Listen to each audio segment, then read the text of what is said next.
You think the universe prefers matter, that it naturally settles into stars, planets, you. You imagine matter as the default, as something stable, obvious, expected. You imagine emptiness as the strange thing, the exception, the absence. This is backwards. If you strip away the stories, the equations do not favor matter. They do not lean toward existence. They lean toward symmetry. You think particles are allowed because they are useful, because the universe needs them, because without them, nothing would happen. That is not how physics speaks. In the deepest descriptions, matter looks like a violation, an imbalance that should not last, something that should immediately cancel itself out, and yet it doesn't. The universe does not rush back to nothing. It hesitates. It tolerates matter, not because it must, but because something subtle prevents it from disappearing. You've been taught to ask what matter is. That question is comfortable. The dangerous question is why it is allowed at all. You move through the world assuming that stuff is normal. Tables, air, your body. You treat them as the baseline, as the natural state of reality. You imagine emptiness as the odd case. A room without furniture, space without stars, a vacuum that has to be created by effort. This intuition feels obvious. It feels harmless. It is wrong. If you ask physics what it expects, it does not answer things. It answers patterns, relations, constraints. Matter does not appear in the deepest rules as a given. It appears as a possibility, a tolerated one. When you picture the universe at rest, you imagine a quiet scene filled with objects that simply aren't moving. But rest in physics is not stillness. It is balance. And balance does not care about objects. The equations do not begin with particles and then ask how they behave. They begin with symmetries and then ask what is allowed to exist at all. This is an uncomfortable reversal. Because once you stop assuming matter is the start point, a disturbing question surfaces. Why didn't the universe choose nothing instead? Nothing is simpler. Nothing is perfectly balanced. Nothing has no loose ends. A universe with no particles does not violate any laws. It satisfies them effortlessly. A universe with particles is massé. It requires conditions. It requires restraint. Every electron you see is a deviation from perfect cancellation. Every atom is an imbalance that has somehow been permitted to persist. You've been trained to think of existence as sturdy, as something that resists disappearance. But the mathematics does not share this confidence. From its perspective, matter is not reinforced. It is not anchored. It is not guaranteed. It is closer to a standing wave that could collapse if the rules allowed it to. And that should make you uneasy. Because if matter is not the default, then it is not protected by necessity. It is protected by something more fragile, a rule, a boundary, a hesitation built into the structure of the universe itself. At this stage, nothing has been explained. Only one assumption has been removed, the assumption that something was always supposed to be here.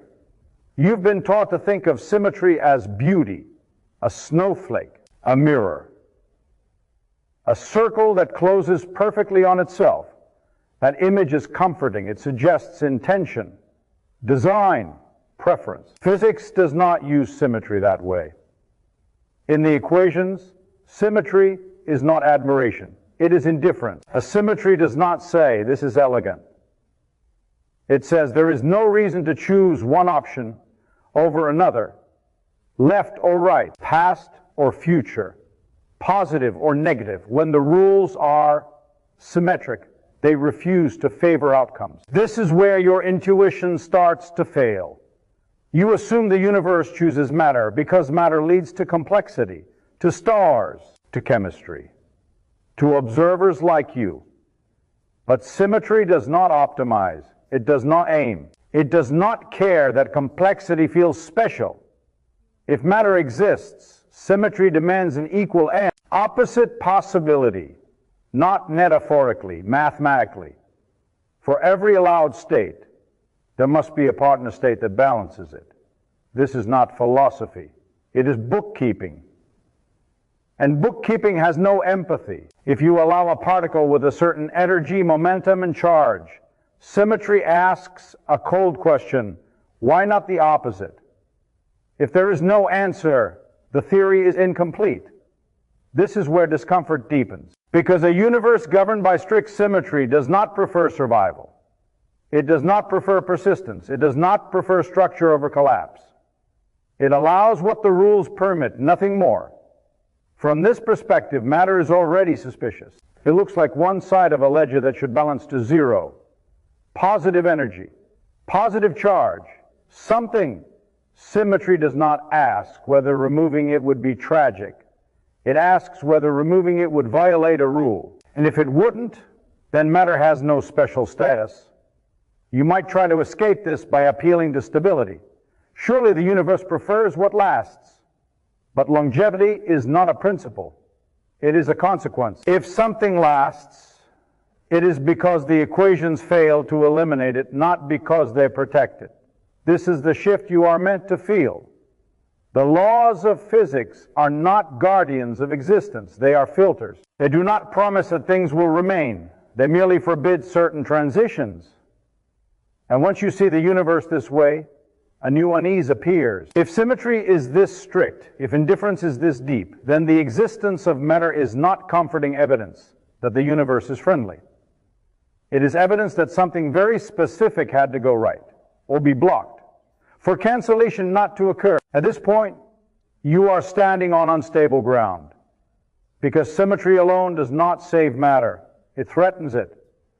And the person who realized this most clearly was not trying to explain existence at all. He was trying to make an equation. Stop lying. Dirac was not trying to find anything in the world. He was trying to make the mathematics make sense. He had a problem that no one else seemed to notice. The equations of quantum mechanics and relativity refused to agree. They spoke in different languages. One demanded speed limits, the other demanded probabilities. Together they contradicted. Dirac's approach was ruthless. He did not ask what the universe should have, he asked what it could allow. And when he solved the equation, something unexpected appeared: negative energy. A mirror world of possibilities that should not be ignored. A place where every particle had a counterpart, the opposite. No experiment had suggested this. No observation had hinted it. It was purely an artifact of rigorous reasoning. This is crucial. You imagine discoveries happen because someone looks in the right place, because someone wants it to exist. That is comforting. It makes the universe predictable, friendly.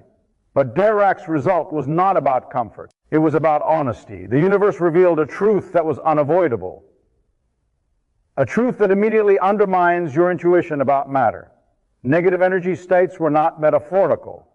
They were allowed by the strictest, most unforgiving rules. And here is the mind-twisting part. Ordinary matter should have been unstable. Electrons should have plunged into these negative states. Protons should have dissolved. Everything should have self-annihilated. Yet, somehow, it didn't. Dirac's equation did not explain why matter exists. It only exposed the conditions under which existence is possible. It stripped away assumptions. It showed that what we take for granted, your body, your planet, the stars, are not just natural. They are allowed, not inevitable, not necessary, merely tolerated. This is why Dirac's work collapses your intuition. It reframes existence as fragile, contingent, and mathematically constrained. It shows that matter is not a default. It is a delicate permission granted by the structure of reality itself. And the deeper you look, the more unsettling it becomes. Because the universe does not provide explanations. It provides rules. Rules that in their completeness are indifferent to survival. That you have been trained to think of energy as something familiar. A moving car, a warm hand, fuel that makes things happen. That is comforting. It makes the world feel predictable, safe. Physics does not share this perspective. In Dirac's equation, energy is not constrained to your intuition. It can be negative. It can exist in states that are not just less than zero, but fundamentally opposite. Opposite in a way that should destabilize everything.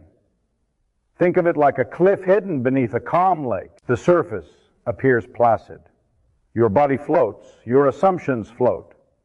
But below, there is a void that could swallow it all. Negative energy states are not metaphors. They are possibilities, permitted by the most basic rules, and they are abundant. Every particle you see has a twin it could fall into. Every electron has a path to annihilation written in the math. Every atom sits above a yawning potential well that by all rights could erase it. You think that energy is a shield against disappearance. You think particles exist because they are stable. You think the universe arranges itself to preserve things that matter. This is wrong. Energy is not a protective force. It is bookkeeping. It is a ledger that records what is allowed. And negative entries are perfectly valid. This creates a tension that should unsettle you. If negative energy exists, ordinary matter should not persist. It should cascade downward into these states. It should annihilate itself effortlessly. There is no law of physics that demands otherwise. And yet, here you are. Here is the universe. Here is persistence against overwhelming odds. The rules do not explain why it survives. They only insist that it could fall, that its existence is precarious, that your assumptions about stability are naive. The more deeply you consider this, the more your intuition unravels. Energy is not what keeps things alive. It is the ledger that records the choices of indifference.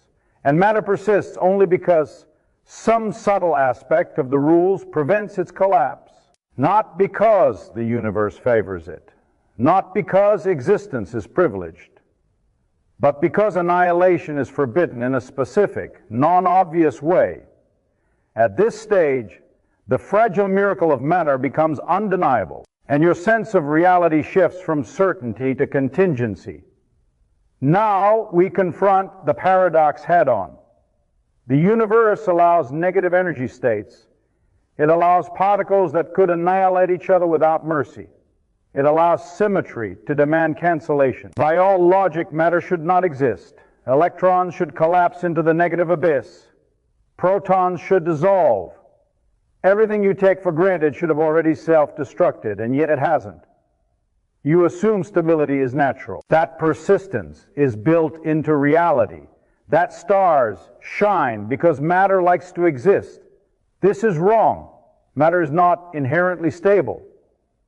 It survives because of subtle, almost imperceptible rules in the structure of quantum mechanics. Dirac's equation alone predicts annihilation. It predicts a collapse that should have occurred at the very moment the universe began. This is where your intuition falters. You imagine the universe as a kind of safety net where particles exist because the conditions allow them to. But the safety net does not exist. It is a narrow, improbable ledge. Matter persists not because it must, not because it is strong, not because existence is favored. It persists because the universe hesitates, because a loophole in the laws prevents the immediate fall into annihilation, because there is a tiny asymmetry, almost invisible, but decisive. Every atom, every electron, every proton is walking a tightrope. The universe could have tipped them into non-existence at any instant. And nothing about the equations would have protested. This is the depth of a revelation. Existence is not a default state. It is not a consequence of necessity. It is a tolerated violation. And your body, your thoughts, this entire room exist on that razor's edge. For a moment, imagine the sheer improbability. Every particle balanced above an abyss that it could have fallen into. Every second, a quiet miracle. The universe does not protect matter. It only permits it. And that is why the question, why is there something rather than nothing, is not rhetorical. It is the most fundamental problem the universe allows itself to pose. You might want to believe the universe is efficient. That reality is clean, purposeful, optimized. That particles exist because existence is somehow the best solution. This is comforting. It makes matter feel meaningful. It makes persistence feel inevitable. It is wrong. The universe is not a careful planner. It is indifferent. It is messy. It allows imperfections. It tolerates improbable arrangements without explanation. Matter exists not because it is necessary, not because it should persist, but because the equations happen to allow a fragile workaround. Think of it like a tiny boat drifting on a stormy sea. The boat is not designed to survive. It is not protected. It does not benefit from clever engineering. It merely floats because by chance the waves do not crush it. Every atom, every particle is like that boat. It is here because the underlying rules of the universe do not force it to vanish. Not because it has any intrinsic right to exist. Not because the cosmos is optimized for stability.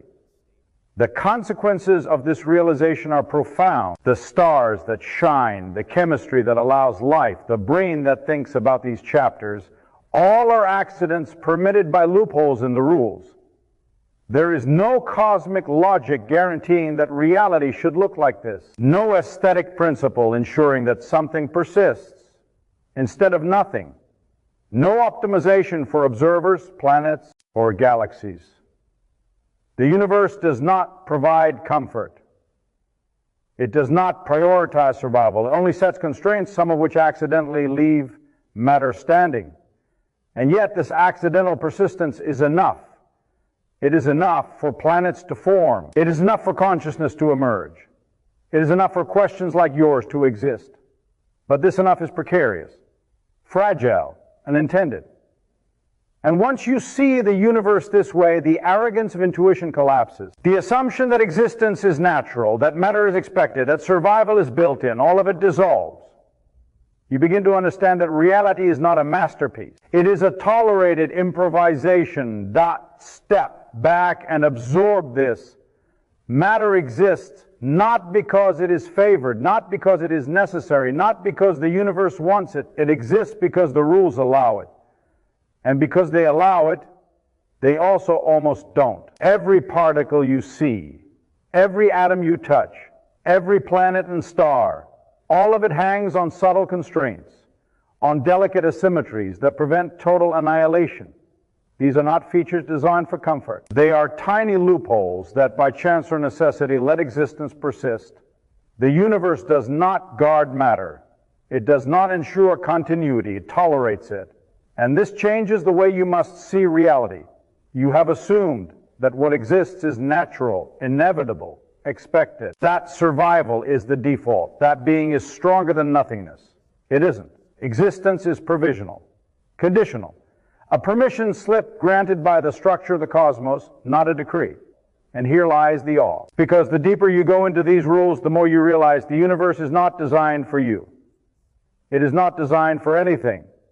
Yet somehow a razor-thin allowance is made for matter, for life, for consciousness. The laws are indifferent, symmetrical, harsh, and still, in this indifferent scaffolding, something persists. This is not an explanation. It is a confrontation, a reminder that the very fact you are here is the exception, not the norm. A product of constraints that could have been otherwise. When you grasp this, your mind collapses a little. Not in fear, not in wonder alone, but in recognition. Matter exists. Existence is allowed. And the universe hesitates. That hesitation is everything. It is fragile. It is improbable. It is awe-inspiring. The universe permits. It does not guarantee. And that is enough to leave the mind suspended between understanding and disbelief.